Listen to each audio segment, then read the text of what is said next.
Snow fell over Manhattan like crushed diamonds scattered across the night sky, turning Christmas Eve into something almost unreal.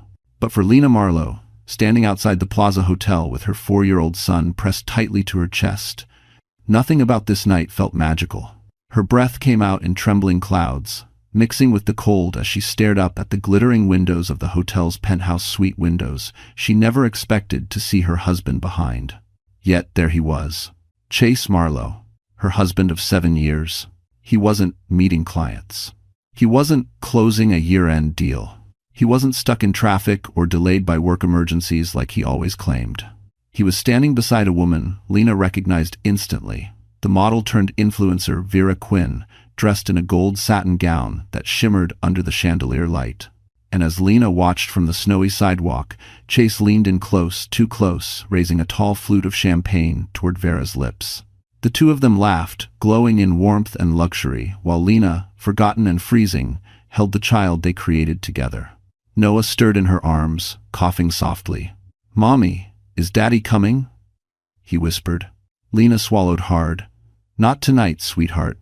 Inside the penthouse, Vera turned her head. Her eyes landed directly on Lena, on the exhausted wife, standing alone under the falling snow. And instead of shame, Vera smiled. A slow, triumphant, almost cruel smile. She slid her hand up Chase's chest, kissed him deliberately, and whispered something that made him laugh louder. The kind of laugh Lena hadn't heard from him in years. Lena's fingers tightened around her son's coat. She stepped backward, her boots sinking into the snow. Something inside her broke, but something else awakened at the same time. A quiet, steady voice inside her chest saying, "Leave. Tonight, before he destroys you completely." A gust of freezing wind whipped her hair across her face. Lena turned away from the hotel lights, away from the betrayal pressed against the penthouse window, and pulled Noah securely into her arms. She didn't know where she would go. She had no money, no family, no safe place waiting for her. But she had one truth stronger than fear. She would not raise her child in a home where love had already died. And so, on Christmas Eve, Lena Marlowe disappeared into the snow. The wind cut through Lena's coat the moment she stepped away from the plaza, as if the city itself were warning her that the night would only get colder from here. Manhattan glowed in its Christmas brilliance, storefronts dressed in gold, Fifth Avenue shimmering beneath strings of white lights, but none of it touched her. Beauty meant nothing when betrayal was still ringing in her ears. Noah shivered, burying his face against her shoulder. "Mommy, can we go home?" Home. The word punched through her chest. Their apartment wasn't a home. It was a cage wrapped in expensive furniture Chase never let her choose. It was a place where she walked on eggshells, where he used silence like a weapon and schedule reminders like shackles. A place where even her phone and bank card were under his control. "No, sweetheart," she whispered, adjusting his jacket to shield him from the wind. "We're going somewhere safe." Safe was not a place she could picture yet. Her boots sank into the thickening snow as she crossed Central Park South. Cars hissed over slush. Strangers hurried by in festive coats, clutching shopping bags and Starbucks cups, unaware that a mother and child were quietly fleeing everything they knew. Lena's fingers were numb, but she kept walking, driven by instinct alone. Chase would be furious once he realized she wasn't at the apartment. He would call. He would shout. He would command her to come back. Except her phone, her only line to the world was useless. The screen demanded the password Chase had changed. He liked having control over every part of her life, and tonight, that control left her stranded with no way to call a cab, a friend, or even 911 if Noah's breathing got worse. Her heart raced. Noah coughed again, a wheezing sound that tightened her entire body. "Hold on, baby. Mommy's right here." The snow grew heavier, swirling around them like a curtain. Lena tightened her grip on Noah and pushed upward through the path toward Central Park, hoping to cut across and reach the busier streets. She didn't care where she ended up, anywhere was better than standing still. Her mind replayed the image she couldn't escape. Chase, laughing with Vera, feeding her champagne as though Christmas Eve were a private celebration for two. Not a day meant for family. Not a night meant for warmth. She felt foolish, invisible. How long had he stopped seeing her? How long had she convinced herself that his coldness was temporary?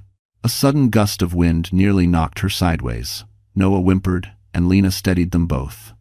She tried to calm him with soft humming, but her own voice trembled. "Mommy, my chest hurts," he whispered. Fear sharpened every instinct inside her.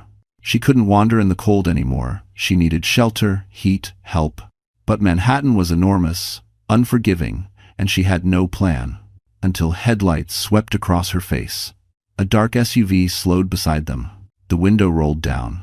"Lena?" a familiar voice called. Her breath caught. "Mason," she whispered. And for the first time all night, hope flickered. The SUV's brakes hissed softly as it stopped beside the snow-covered sidewalk. Lena blinked through the wind, trying to understand whether the voice she heard was real or just a desperate illusion created by exhaustion. But when the passenger door opened and warm air spilled out, she saw him clearly. Dr. Mason Ellis. Tall, steady, unmistakably familiar, even after 10 years. He stepped toward her, snowflakes catching in his dark hair. "Lena? What are you doing out here with Noah? It's freezing, you could—" But he stopped mid-sentence when he saw Noah's pale face pressed against her shoulder. "Get in," Mason said. No hesitation, no questions. Now. Was Naufli one it faced, everyone faced?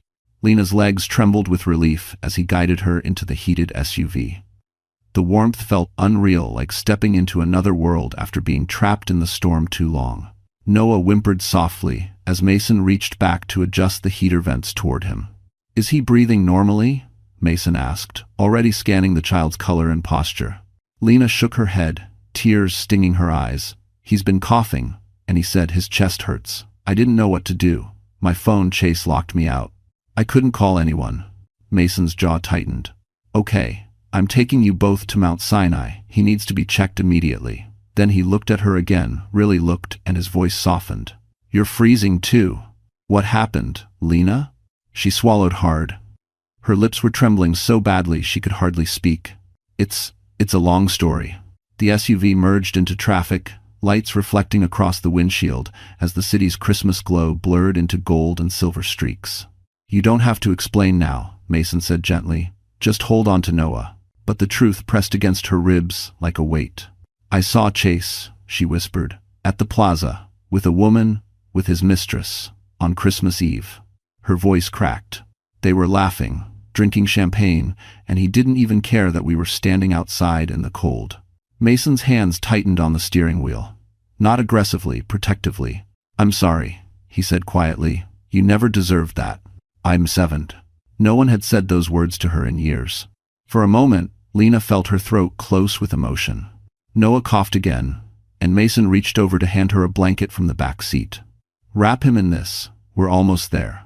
The city rushed by the glowing storefronts, the sparkling trees, the holiday crowds, all of it a cruel contrast to the fear rising in Lena's chest. She kept glancing down at Noah's face, willing him to stay awake, stay warm, stay with her. When the SUV turned into the hospital entrance, Mason parked directly at the emergency bay. "I've got you," he said, opening her door. "Both of you." And in that moment, under the harsh fluorescent lights, with snow melting in her hair, Lena realized something she hadn't felt all night. She wasn't alone anymore. Inside the emergency bay, everything moved quickly, nurses rushing forward, warm lights replacing the freezing darkness outside, and the soft beeping of machines filling the air. Mason carried Noah in his arms while Lena walked beside them, her legs unsteady from exhaustion and fear. "His breathing is shallow," Mason called to the triage nurse. "Possible cold-induced bronchospasm. Get respiratory ready." The nurse nodded, guiding them into a pediatric room. As soon as Noah was placed on the bed, a team surrounded him, attaching monitors and warming blankets. Lena hovered near the wall, terrified to get too close, terrified to look away. "Ma'am, he's stable," one of the nurses gently reassured her. "We're warming him up. His oxygen levels are responding." Lena pressed a trembling hand to her lips. For the first time since leaving the plaza, her body sagged with relief. Mason stepped closer. "He's going to be okay, Lena. You did the right thing by getting him here." She lowered into a chair, her soaked boots dripping onto the linoleum floor. "I didn't know where else to go. See. You came exactly where you needed to," Mason said, pulling another chair beside her. His voice was steady, the same calmness she remembered from college, the same calmness that once made her feel safe without understanding why. A silence stretched between them, not awkward but heavy with things unsaid. Then Mason asked quietly, "What really happened tonight?" Lena stared at her hands. They were red from the cold, shaking slightly. "I saw Chase with her," she whispered. "He didn't even pretend to hide it. And when I texted him, he told me not to ruin his night. He didn't ask where we were or if we were safe." She blinked hard. It felt like he'd already erased us. Mason's jaw tightened. "That's not just cruel, that's dangerous." Before she could respond, something slipped from her coat pocket and fell onto the floor, a wrinkled envelope, cream-colored and sealed. Mason picked it up. "This yours?" Lena frowned. I don't remember putting anything in my pocket." She turned the envelope over. The handwriting made her breath catch. "From your mother." Not her biological mother. Her foster mother, the one who raised her until she died when Lena was 17. Hands shaking, Lena opened it. Inside was a short letter and a folded document. The letter read, "Lena, my girl, if life ever becomes too heavy, go to the place I've left for you. It will give you choices when the world gives you none. It's a deed." Lena unfolded the document and gasped. "A deed to property in Vermont?" "Mason," she whispered. "What is this? Why did she never tell me?" He studied the document, eyebrows lifting. "Lena, this land is real, and depending on where it is, it could be worth something." Worth something. 2 words she hadn't felt connected to in years. Before she could say another word, a nurse returned. "His oxygen is stabilizing. He's asking for you."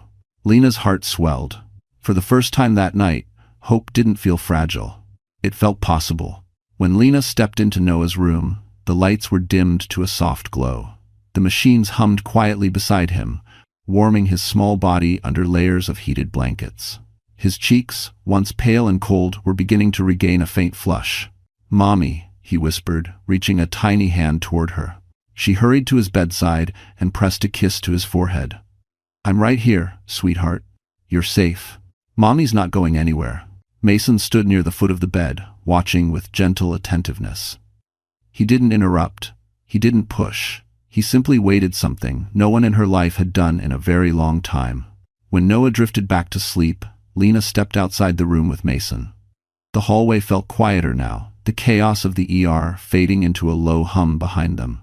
"You should sit," Mason said softly. She tried to answer, but instead felt her knees buckle. Mason caught her by the shoulders before she could fall, guiding her to a bench along the wall. "You're exhausted," he said. "You've been carrying too much." And that was all it took. The tears came silent at first, then trembling, then uncontrollable. Lena covered her face with her hands, shaking as years of swallowed emotion spilled out. Mason sat beside her but didn't speak. He simply placed a steady hand between her shoulder blades, the warmth grounding her. "It wasn't supposed to be like this," she finally choked out. "I thought if I just tried harder, if I stayed quiet and did everything Chase wanted, maybe he'd come back to me. Maybe he'd be the man he promised he'd be." Mason's brows drew together. "Lena, none of this is your fault." "Isn't it?" she whispered. "He said I was holding him back, that I wasn't attractive enough, that no one would ever want me if he left." 8.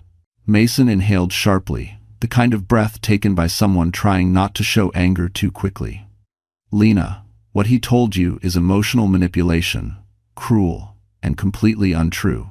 She looked up at him, tears glistening on her cheeks. "Then why does it feel true?" "Because you've been surviving, not living," he said. "Someone like Chase makes sure you believe the worst about yourself. It's how he keeps control." She swallowed hard. "I didn't know how bad it was until tonight. And destruction after, du threeness. What he did," Mason said carefully, "leaving you and Noah out there in that storm, that's neglect. That's dangerous. And honestly, that's something a court wouldn't ignore." The words startled her. A court. Custody. The reality she'd been too afraid to consider. "Mason, I don't have money. He controls everything. I don't even have access to my own bank card." He nodded slowly. "Then we'll find someone who can help. A lawyer who understands cases like this." "We?" she whispered. "Yes," he said without hesitation. "You're not alone in this." Before she could respond, a nurse approached them. "He's awake again," she said, "and he's asking for his mom." Lena wiped her tears, steadied her breath, and stood up. This time, she walked back to Noah's room, not as a woman breaking, but as a woman beginning to rebuild. While Lena sat beside Noah's hospital bed, stroking his hair as he slept peacefully, another part of Manhattan was glowing with a different kind of warmth. Crystal chandeliers, jazz music, and the artificial sweetness of people pretending their lives were perfect. Inside the Plaza penthouse, Chase Marlowe poured himself another glass of champagne. Finally, he sighed, settling back onto the velvet sofa beside Vera Quinn. She stopped texting. Vera raised an eyebrow, swirling her drink. "You told her you were busy. She should understand that a man like you has responsibilities." Chase smirked, completely unaware of the storm he'd set in motion. "She'll get over it. Lena always does." But his phone buzzed again, this time not with Lena's name. A notification. A bank alert. Chase frowned. Access attempt denied. Authentication requested. Vera leaned in. "What's that about?" "Nothing," he muttered, although annoyance crept into his voice. "Lena probably tried to look at the accounts again. She knows she's not supposed to." Vera's smile sharpened. "You mean the accounts with her name on them?" Chase stiffened. "You don't know anything about that." But Vera did know. She knew far more than she ever revealed. Not because Chase told her he wasn't smart enough for caution, but because Vera always investigated her lovers the moment they became useful. She had screenshots, recordings, and photos ready to deploy the moment a relationship stopped benefiting her. Still, she tucked the information away like a blade in her purse. Chase's phone buzzed again. This time, he did look concerned. Noah's school account. Emergency contact unreachable. Hospital attempts, no answer. Vera's painted smile faltered slightly. "Why would the hospital try to call you?" Chase's stomach dropped just a little. "Probably a mistake." Another message. "Your spouse has left shared residence. Unable to deliver package." Chase shot up from the couch. "She left the apartment?" he snapped. Vera blinked. "And you're surprised?" "She never leaves without telling me." Vera's voice turned mocking. "Maybe she finally realized you're not the prize you think you are." He grabbed his coat. "I'm going home." "To what?" she said, laughing lightly. "An empty apartment?" Chase froze at the door. For the first time all night, he felt something close to fear. "Women like her don't just leave," he muttered. "She has no money, no friends, no place to go." Vera tilted her head, studying him with cool amusement. "Maybe you've underestimated her." Chase didn't reply. He stormed out, slamming the penthouse door behind him. The elevator ride felt endless. The air felt cold. And for reasons he couldn't explain, guilt crept into his chest. When he reached the apartment, the lights were off. The nursery door was open and empty. Lena's coat was gone. Noah's favorite blanket missing. For a man who believed he controlled everything, the silence was terrifying. Chase Marlowe had finally realized. His wife wasn't waiting anymore. She was gone. By the time dawn crept over Manhattan, painting the skyline in muted gold, the hospital had quieted. The chaos of the night had faded into soft footsteps and distant paging announcements. Lena sat beside Noah's bed, her fingers gently brushing his arm as he slept peacefully under warm blankets. Mason returned with a cup of hot tea and set it beside her. "You should drink something," he said softly. She nodded, though she barely felt present. The weight of the night still sat heavy on her chest. Mason pulled up a chair. "I spoke with the respiratory team. Noah's responding well. A few hours of monitoring, and he'll be okay." Relief washed over her again, this time deeper, steadier. For a moment, silence settled between them. Not uncomfortable, but thoughtful. Then Mason said, "Lena, I need to ask you something important, and I need you to be honest with me." She tensed. "Okay, the letter, the property in Vermont." His voice stayed gentle, but his gaze was firm. "Does Chase know about it?" Her breath caught. The question struck a nerve she didn't expect. "No," she whispered. "He doesn't. He thinks I have nothing. He made sure of that." "What do you mean?" She hesitated, then the truth poured out. "Chase controls everything. My bank card, my phone, my passwords, even my schedule. He always said it was for my own good, so I wouldn't have to stress about anything." She let out a shaky breath. "But really, it kept me dependent. Trapped." End quote. Mason's expression hardened not with judgment toward her, but with anger toward the man who built her cage. "That's not protection, Lena," he said quietly. "That's control, and abuse. Her throat tightened. No one had ever said it so plainly. He'd get mad if I asked about our finances, she continued. And when things went wrong for him at work, he blamed me. Said I wasn't supportive enough. Said I made him look weak. Her voice wavered. I believed him. For years. Mason leaned forward. Lena, listen to me. His tone softened, anchoring her. What he did to you is not love, it's manipulation. And tonight, leaving you and Noah in the cold, that's neglect, that's dangerous, and it's something courts take very seriously. Her breath hitched. She wasn't ready to think about courts, custody battles, lawyers, but she also knew Mason wasn't exaggerating. Do you think he'll come looking for us? She whispered. Yes, Mason said without hesitation. He will. Not because he cares, but because he hates losing control. He paused. And because he cannot afford a scandal. A cold realization chilled her bones. If he finds out about the Vermont property, she murmured. He can't, Mason said firmly. Not if you protect yourself. That land might be the first real leverage you've had in years. Before she could answer, Noah stirred in his sleep. Lena reached for him instinctively. Mason stood. You're not alone anymore, he said softly. I'll help you through this. Whatever comes next. And for the first time, Lena believed him. By late morning, snow had stopped falling, leaving Manhattan wrapped in a quiet white blanket. The hospital discharged Noah with medication and strict instructions to keep him warm for the next 48 hours. Lena carried him carefully through the lobby, his small body bundled in a blanket Mason had brought from his car. Where will you go now? Mason asked as he walked beside her. The question hit hard not because she hadn't considered it, but because she had, and every answer terrified her. She had no home she could safely return to, no money, no family left to call. I don't know, she admitted. I can't go back to the apartment. Chase will be furious. And if he sees me with Noah, I don't know what he'll do. Mason nodded, not with judgment but with quiet understanding. Then you're not going back. Her breath trembled. I don't have anywhere else. End quote. You do now, he said simply. He led her outside to the SUV, opened the door for her, and helped her settle Noah into the back seat. The cold nipped at her cheeks as she watched him walk around to the driver's side. Where are we going? She asked once he started the engine. To a friend's place, Mason said. She's a lawyer. She owns a spare apartment on the Upper West Side. She's out of town for the holidays, and she offered it to anyone who might need it. Lena blinked, stunned.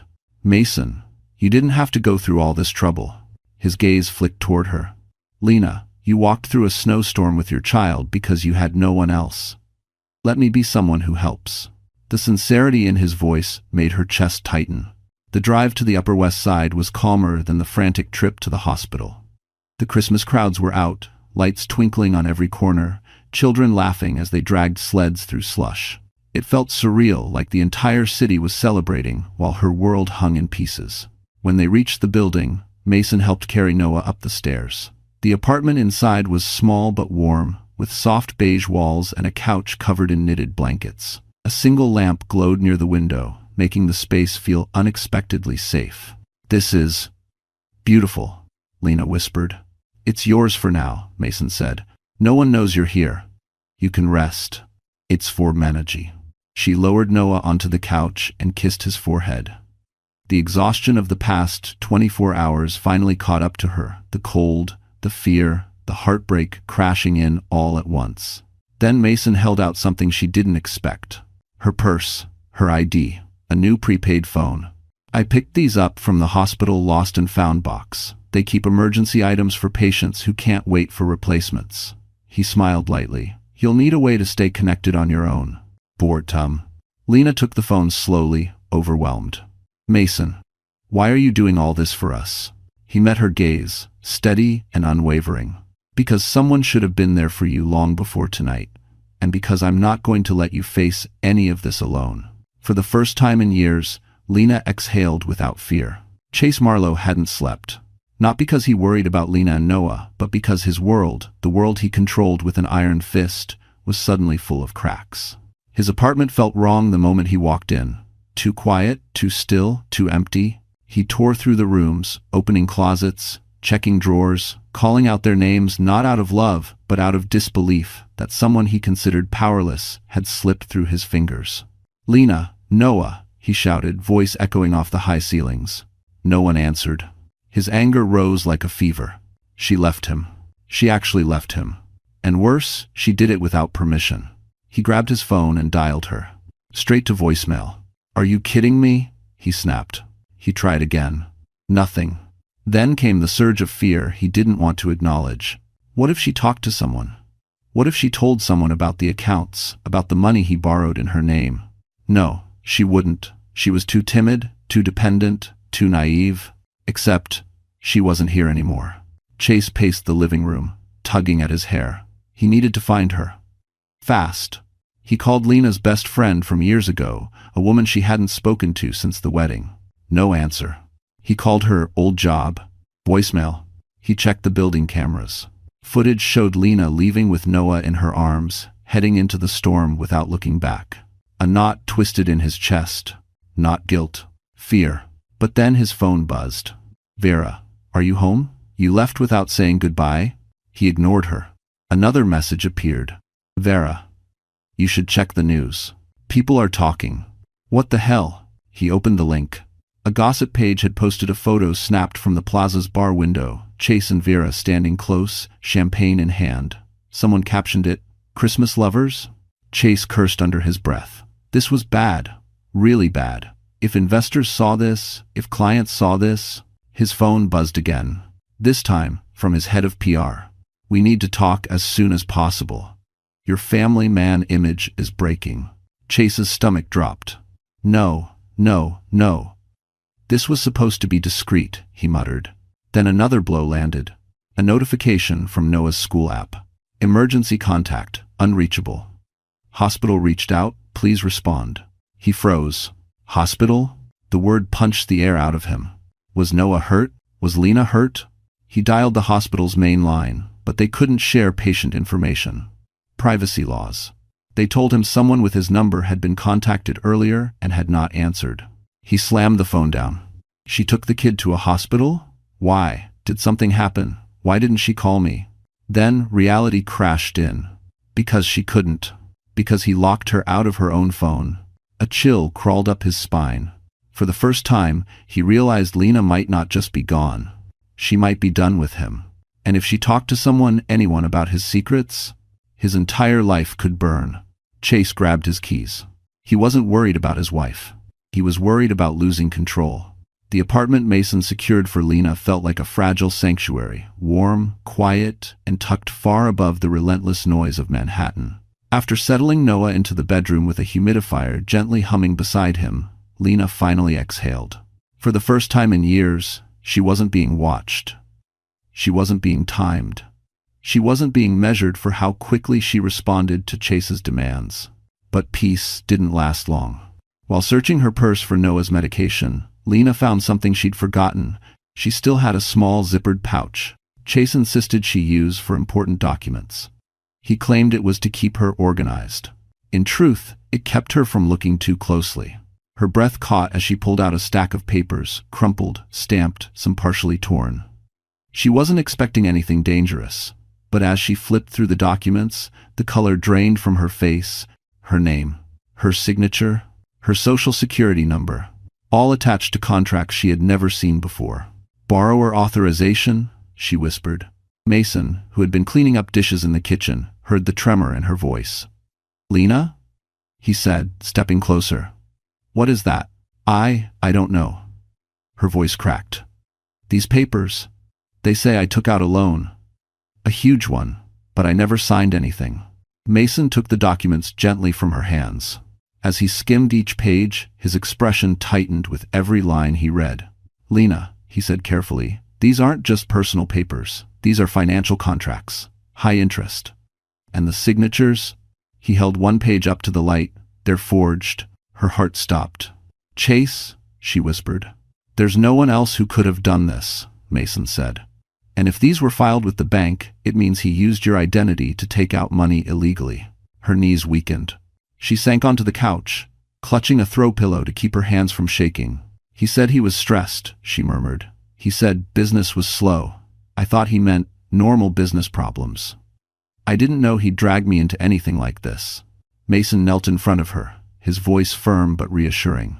Lena, listen to me. This is serious, but it's also leverage. Courts don't look kindly on spouses who commit fraud, especially when it endangers their partner. Lever. I don't want leverage, she whispered. I want to protect Noah. And you will, Mason said. But you can't protect him if Chase holds all the power. These documents shift the balance. Her breath shuddered. If Chase finds out I have these. He won't, Mason said quickly. Not until you're ready. Not until you have legal protection. As if summoned by the fear settling into her bones, Lena's prepaid phone buzzed on the table. Unknown number. Then a voicemail alert. Lena pressed play. Chase's voice spilled through the speaker, sharp, frantic, cold. Lena, answer your phone. I know you're somewhere in the city. We need to talk before this gets worse. Her blood froze. This wasn't a husband calling. It was a man realizing the one thing he feared most. Losing control. The voicemail ended, leaving the apartment in a heavy, suffocating silence. Lena stared at the phone as if it might ring again, as if Chase might suddenly burst through the door even though she knew he had no idea where she was. Still, fear settled deep into her chest. Mason watched her carefully. Don't listen to that message alone, he said softly. Let me hear the next one with you. Another vibration. Another voicemail. She didn't press play this time. Instead, she whispered, He sounds different. Different how? Mason asked. Scared, she said. But not about us. About himself. Like he's afraid something's slipping out of his hands. She swallowed. And that's when he's the most dangerous. Mason took the phone gently from her fingers and set it aside. Lena, focus on what's in front of you. You and Noah are safe right now. That's what matters. Safe. The word felt fragile, but it was something. Mason stood and walked to the small dining table, pulling out his laptop and a worn leather folder. We need to catalog everything you found. Photos, documents, anything that shows Chase forging your signature. Lena hesitated. Won't that make him angrier? Probably, Mason said honestly, but his anger isn't the point anymore. Your protection is. He opened the folder and showed her the embossed logo. A law firm she recognized from news stories. One that handled high-profile domestic cases, fraud investigations, and custody disputes. Her heart jumped. I can't afford that. How's Bing? You're not paying anything, Mason said. My friend, my best friend, works for this firm. I already called him. He said he'll take your case pro bono until the investigation is stable. Lena stared at him, stunned. Why would he do that? He doesn't even know me. He doesn't have to know you, Mason said. He knows me. And he trusts my judgment. Emotion rose in her throat so quickly she had to blink it back. Mason, I don't know how to thank you. You don't have to, he said simply. Just let me help. They spent the next 30 minutes sorting through the documents. Every forged signature, every date that didn't match, every slip that showed Chase's panic bleeding through his attempt at control. Mason photographed everything, uploading the files to a secured drive. Then he paused. There's something else we should look at. He nodded toward the deed to the Vermont property lying on the coffee table. That land, Mason said quietly, could change everything. Example. I still don't understand, Lena confessed. Why would my mother leave something like that for me? Mason hesitated, then opened his laptop and typed quickly. Because this isn't just a piece of land, Lena. It's right next to a site proposed for a renewable energy expansion. If the deal goes through, he turned the screen toward her. It could be worth more than you think. How much more? She whispered. He held her gaze. Enough to give you an entirely new life. Enough to make sure Chase never has leverage over you again. Before she could absorb the weight of those words, her phone buzzed again. This time, a text. I'm coming to find you. We're not done. Chase. Mason read the fear in her eyes. Lena, he said firmly, he's losing control, not gaining it, and we're going to stay ahead of him, I promise. For the first time, the fear didn't swallow her whole. Because someone finally stood between her and the storm. By evening, the city below the apartment had shifted into its usual holiday shimmer gold lights on brownstones, wreaths on iron railings, and the faint echo of carolers drifting through the streets. Inside, however, Lena felt none of the warmth Manhattan offered. Every shadow seemed sharper. Every sound made her flinch. Noah was finally asleep in the bedroom, wrapped in soft blankets and breathing steadily. Lena checked on him twice, then a third time, just to reassure herself he was safe. Mason noticed her pacing. "You're waiting for something," he said gently. She nodded. "I can feel it. Chase isn't the type to sit quietly. He'll come for us." "He won't find you," Mason said. "He doesn't know this address. He doesn't know who I called, and he definitely doesn't know you have evidence that could bury him." "I don't want to bury him," she whispered. "I just want peace. I want freedom." Mason's expression softened. "And that's exactly why he can't have you back." "And Reshin?" And 140 tended. Before she could answer, her phone buzzed again, a new text. Her breath trembled as she read it. "Where are you taking my son? You're making a mistake. Come home now." She showed Mason. He read the message, jaw tightening. "He's escalating." Lena sank onto the couch, holding her hands together to stop their trembling. "What if he calls the police and claims I kidnapped Noah?" "He won't," Mason said. "He knows he'd be exposing his own neglect. And even if he tries, you have hospital records proving you brought Noah in during an emergency." Lena closed her eyes. "Mason, he's not going to stop." "No," Mason agreed. "But we're going to control the next move, not him." He stood and walked to the door, checking the locks again even though he'd done it twice already. His protective instinct wasn't just medical, it was personal. And that scared her in a different way. She didn't want to rely on anyone. But she didn't know how to do this alone. Mason returned to her side. "I'm calling Ethan," he said, referring to the lawyer friend. "You'll have legal advice before midnight." She nodded, grateful. But at that moment, a sudden sound echoed from the hallway outside. A heavy knock, followed by another. Louder. Lena froze. Mason exchanged a glance with her. "Stay here." "No," she whispered, terrified. "Don't open it. It's for Miss Ed." He approached the door anyway, careful and silent, looking through the peephole. His shoulders stiffened. "What is it?" Lena whispered. Mason turned, voice low and controlled. "It's Chase." Her heart slammed into her ribs. Another thunderous knock rattled the door. "Lena," Chase shouted from the hallway. "I know you're in there. Open the door or I will." Mason stepped between Lena and the entrance, protective and steady, blocking her from view. "You're not opening that," he said firmly. The doorknob shook violently. "Lena, this is your last warning." Tears welled in her eyes as she held Noah's bedroom door, terrified he'd wake up. Mason placed a reassuring hand on her arm. "He doesn't get to threaten you anymore." But outside, Chase pounded on. A man desperate to regain control. A man about to lose far more than he realized. The pounding on the door grew harder, each blow sending vibrations through the apartment walls. Lena flinched with every strike, instinctively stepping in front of Noah's bedroom door, even though he slept behind it. Mason stood motionless near the entrance, shoulders squared, ready to stop Chase from forcing his way in. "Lena!" Chase shouted again, voice cracking under the weight of panic and rage. "Open this door right now!"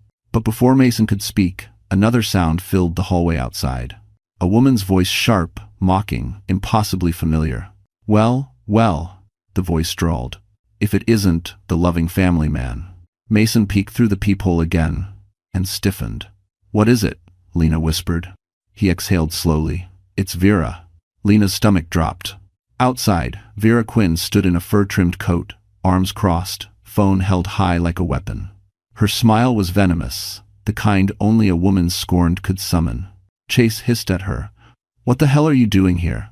How did you even find—" "Oh, don't flatter yourself," Vera cut in. "I tracked your phone. You left it in the Uber, genius. And guess what the driver found?" She dangled the phone mockingly. "Your messages, your emails, everything." Chase lunged for the phone, but Vera stepped back. "Aha! You don't get to snatch things anymore. That's your wife's job, right? Or was?" "Give it back," he snapped. "No," she said simply. "Because I'm done being the accessory in your little double life." Lena and Mason exchanged a stunned look. "What does she want?" Lena whispered. Mason shook his head. "With people like her? Chaos." Vera continued, voice ringing down the hallway. "Do you know what's funny, Chase? You promised me a PR boost. You promised access to your connections. But instead," she laughed sharply, Instead, your entire empire is about to collapse, and I'm the one who gets to push it over." Chase grabbed her arm. "Stop it. You don't know what you're messing with." "Oh, I do," she said sweetly. "I have your loan records, the forged signatures, the fake emails. And I already sent copies to a few journalists I know." Lena pressed a hand to her mouth. He forged her name, and now Vera was exposing it. Chase's face turned pale. "You psycho. Careful," she warned, pointing her phone at him. "You lay one finger on me and this entire recording goes live." He stopped dead. Inside the apartment, Mason murmured, "This is unexpected, but incredibly helpful." Then came the final blow. Vera raised her voice, shouting for the entire floor to hear. "Your husband used his wife's identity to take out illegal loans. He's drowning in debt, he's cheating, and he's blaming everyone but himself." Chase froze, horror flooding his face. Neighbors opened doors, phones appeared, cameras clicked, and just like that, the private nightmare he created became a public spectacle. Mason turned to Lena. "This," he said quietly, "just changed everything in your favor. I haven't sie." Lena didn't feel triumph. Not yet. But for the first time, she felt the balance of power tip right out of Chase Marlowe's hands. The hallway outside the apartment had transformed into a battleground, one Chase never expected to fight in. The neighbors who usually avoided eye contact now stood with their phone cameras raised, capturing every second as if watching a scandalous holiday movie unfold. Vera's words echoed through the corridor like sharp blades. "Illegal loans," she shouted again. "Forged signatures. He used his wife's identity because he couldn't qualify on his own." Chase spun toward her, face red with panic. "Shut up, you don't know what you're saying." "Oh, sweetheart," she purred. "I know exactly what I'm saying, and so will everyone else once this goes online." She pressed a button on her screen, and a preview of a video popped up, Chase ranting drunkenly about using Lena's clean record and do whatever it takes to save my company. And in front of her one. Neighbors gasped. Someone whispered, "Is this real?" Chase lunged for her again, but two men from down the hall stepped between them, arms folded. "Back off, man," one of them warned. "No one's touching her." Inside the apartment, Lena watched from behind the chain lock, heart racing. She didn't want to see Chase humiliated. Part of her still trembled at the sight of his anger, but another part, a deeper, quieter part, felt something else. Validation. For years she had questioned her instincts, her sanity, her worth. Chase had convinced her that she was overreacting, ungrateful, dramatic, but now the truth was shouting through the hallway for the entire world to hear. Mason stood beside her, voice low. "Lena, this footage alone could sway a custody hearing." "I don't want revenge," she whispered. "I just want Noah to be safe. And that," Mason said, "is exactly why you deserve to win." To Denver. Out in the hall, Chase realized the cameras weren't going away. His anger cracked into desperation. "Lena," he shouted, slamming a fist against the door. "Are you listening? This is your fault. If you hadn't walked out..." Mason unlatched the chain lock and opened the door just enough to step into the doorway. He didn't shout. He didn't threaten. He simply said, "You need to leave." Chase sneered. "This doesn't concern you." Mason didn't flinch. "It does when a child is involved. And when a woman you hurt is finally asking for help." The words stung more than any punch. Chase tried to push forward, but Mason blocked him easily. "Don't take another step." For a moment, Chase looked ready to swing. His fists twitched, his eyes narrowed. Then Vera lifted her phone again, smirking. "Go ahead, Chase. Hit him. Give me something even better to post." He froze. Cornered, exposed, powerless. Slowly, defeated, he stepped back. "Lena," he rasped, "you can't do this. You can't take my son." Lena stepped forward, staying behind Mason but close enough for Chase to see her clearly. "I'm not taking anything," she said quietly. "I'm protecting him." The neighbors murmured in approval. And for the first time, Chase realized no one believed him anymore. 2 days later, the holiday lights outside the Manhattan family court glowed softly through the large windows, casting warm reflections onto the polished floors. But inside the courtroom, the air felt colder than the December wind. Custody hearings were rarely gentle, especially when one side fought with desperation and the other fought with fear. Lena sat at the petitioner's table, hands clasped tightly in her lap. She wore a simple navy sweater and the only pair of dress shoes she still owned. Noah sat with a child advocate in the hallway, playing quietly with a small toy truck Mason had bought him. Her stomach twisted every time she thought of him waiting outside, unaware of how life-changing this day could be. Mason sat behind her, offering quiet strength just by being present. At the opposing table sat Chase, jaw set, shoulders tense, eyes burning with the need to win. Beside him, two expensive attorneys flipped through binders thick enough to bury the truth if necessary. The judge, a stern woman with silver hair, adjusted her glasses. "We are here to determine temporary custody and assess immediate safety concerns. Mrs. Marlowe, please stand." Lena rose, knees trembling. "You left the residence with your child on Christmas Eve. Explain why." Her mouth went dry, but she forced the words out. "Your Honor, my husband left us in a snowstorm. My son had trouble breathing. I couldn't access my phone because he locked me out of it. I had no way to call for help. I made the decision to leave for my child's safety." "And Frez," Chase scoffed loudly. His attorney placed a restraining hand on his arm. The judge turned her gaze to him. "Mr. Marlowe, you'll have your turn." When the questioning shifted to Chase, his attorney launched into a performance. "Your Honor, my client is a respected businessman. He was attending a professional gathering that evening. Mrs. Marlowe has a history of emotional instability." "That's a lie," Lena whispered. But the judge raised a hand. "We'll hear all sides." End quote. The attorney continued. "She left the residence without notifying him, creating a dangerous situation." Mason leaned forward, whispering, "He's trying to frame you as irresponsible. Stay calm." Then the judge said, "Mr. Ellis, I see your name listed as a witness. Please approach." Lena's breath caught as Mason walked to the stand. He took the oath, then met the judge's eyes with steady professionalism. "Dr. Ellis," the judge said, "explain your involvement." "Thank you for watching. I'm the physician who treated Noah on Christmas Eve," he said. "He arrived with hypothermia symptoms and difficulty breathing. Mrs. Marlowe acted quickly and appropriately. Had she delayed, his condition could have worsened." A murmur rippled through the courtroom. Chase looked rattled. And, Mason continued, "I witnessed evidence indicating significant financial control and emotional manipulation by Mr. Marlowe." Chase shot to his feet. "That's not true. She's lying." "He's lying." Thanks for watching." The judge slammed her gavel. "Sit down, Mr. Marlowe." Silence fell. Then the judge spoke the words that hit like thunder. "Temporary full custody is granted to Mrs. Marlowe. Mr. Marlowe is to have supervised visitation only, pending investigation." Lena's breath shook relief, flooding her so fast tears spilled down her cheeks. For the first time, the truth wasn't just spoken. It mattered. While Lena held Noah close outside the courthouse, trying to steady her breathing after the judge's ruling, Chase Marlowe was living a very different reality. He stormed out the courtroom doors, his attorneys scrambling to keep up, shouting legal jargon he no longer heard.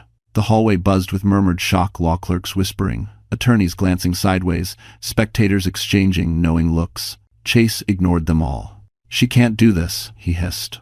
"A temporary ruling doesn't mean anything. I'll overturn it." But even as the words left his mouth, his voice cracked. His head attorney cleared his throat. "Mr. Marlowe, there's more we need to discuss." Chase spun around, eyes blazing. "What now?" The attorney lowered his voice. "The forged loan documents? The bank has flagged them. We received notice this morning. There will likely be an investigation." "What investigation?" Chase snapped. "It's my wife, my household. It's not a crime to use."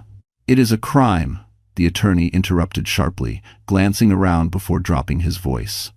"Identity fraud, financial abuse, and given the domestic context, it's going to look very, very bad." Chase stumbled back a step. Then his phone buzzed. He snatched it from his pocket, expecting a message from his PR team. Instead, breaking news. Manhattan businessman under scrutiny for alleged identity fraud. A blurry photo of him and Vera at the plaza, plastered beneath the headline. He scrolled. A new viral video, posted by Vera. All it took was 10 seconds to destroy his image. "I had to use Lena's name. It's cleaner. My credit's trashed. She'll never know."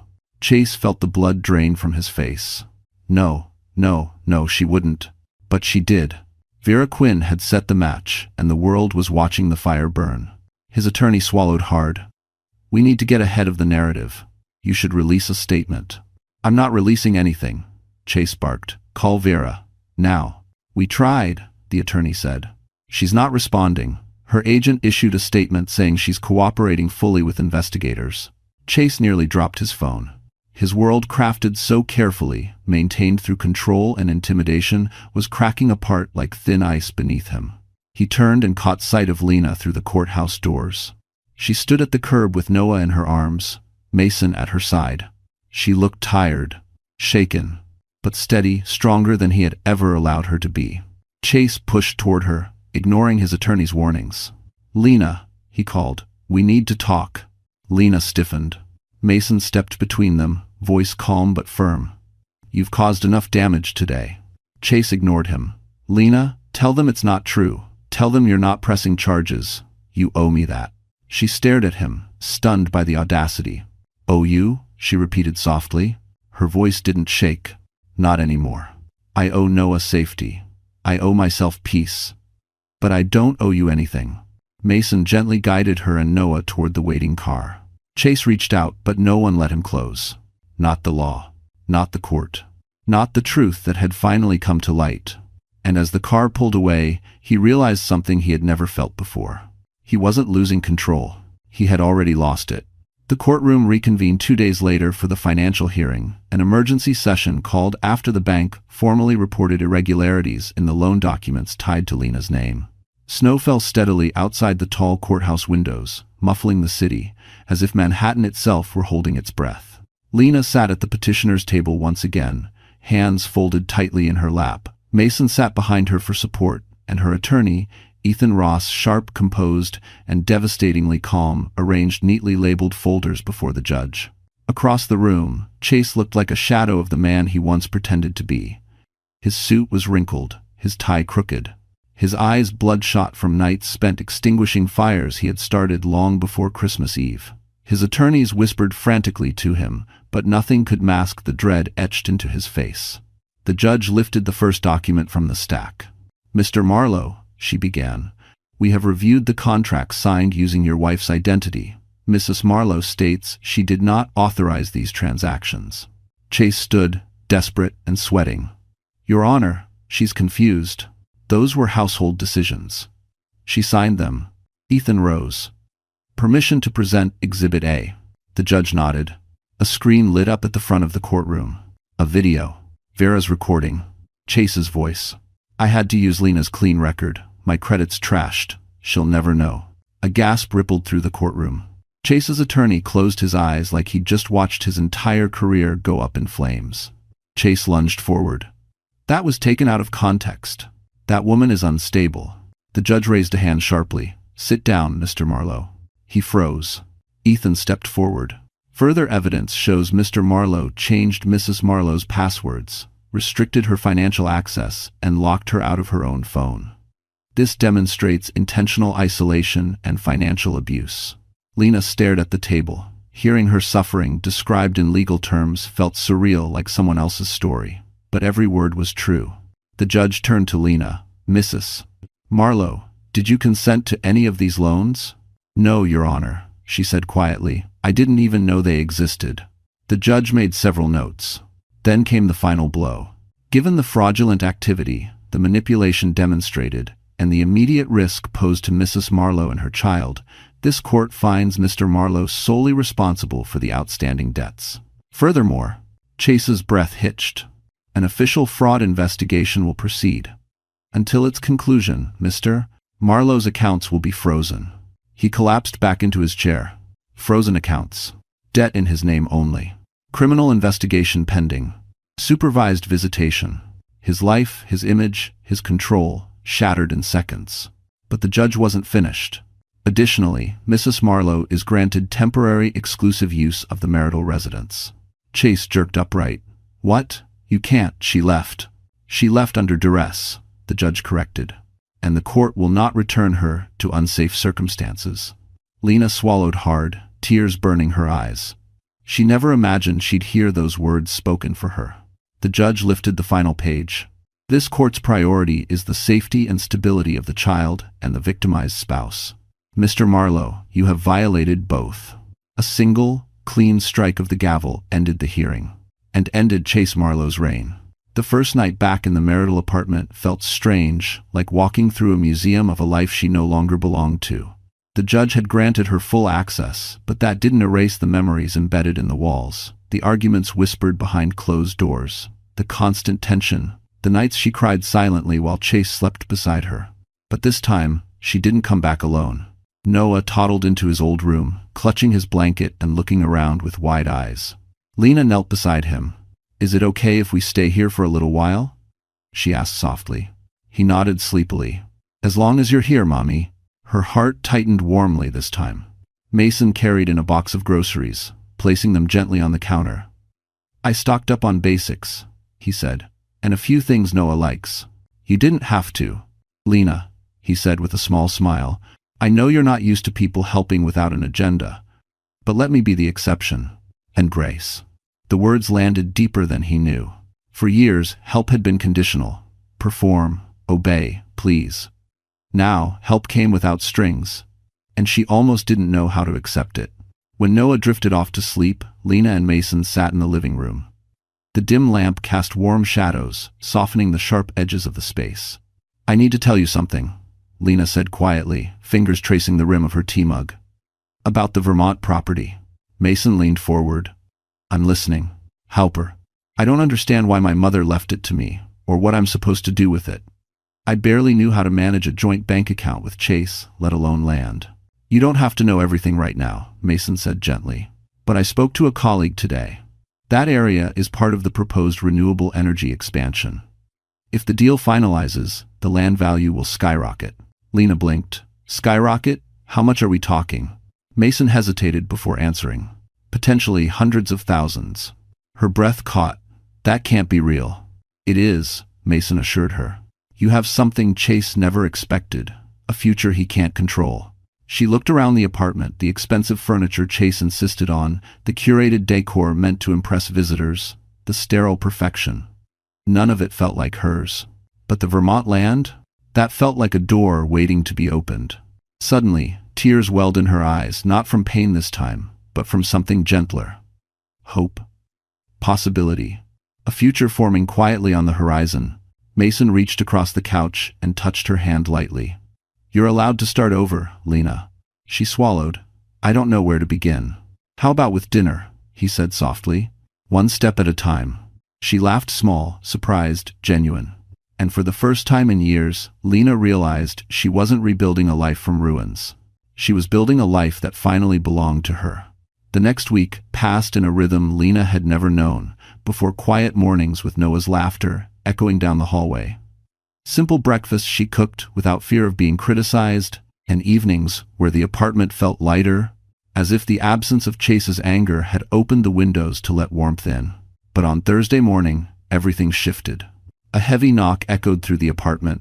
Lena froze, heart leaping straight into her throat. For a split second, she feared Chase had returned, defying the court order. She pulled Noah close, holding her breath. But when she cracked open the door, it wasn't Chase. 2 federal investigators stood in the hallway, badges visible. "Mrs. Marlowe?" the taller agent asked. Lena nodded carefully. "We're here regarding the fraudulent loan activity connected to your name. We'd like to ask you a few questions." As word. Her pulse raced, but she straightened. "Of course. Please come in." Mason arrived minutes later. She'd texted him quietly and positioned himself beside her like a shield. The investigators were professional, respectful, thorough.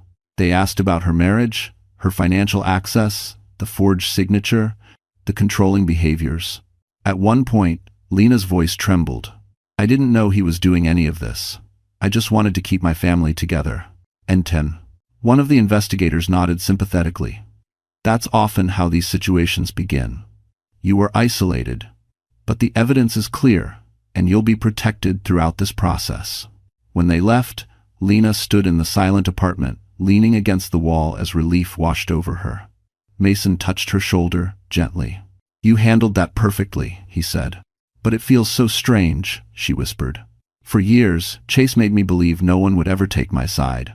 Now, strangers are fighting for me. Because the truth is finally visible," Mason said softly. And because you deserve better. Later that evening, as snow drifted past the windows, Lena tucked Noah into bed. He smiled sleepily. Are we safe now, Mommy? She brushed his hair back. We're getting there. When she returned to the living room, Mason was waiting with a small envelope in his hand. What's that? Lena asked. A letter, he said. From the Vermont zoning office. I helped expedite a records request. Her stomach flipped. What does it say? He handed it to her gently. Lena unfolded the paper, scanning each line. Her breath caught.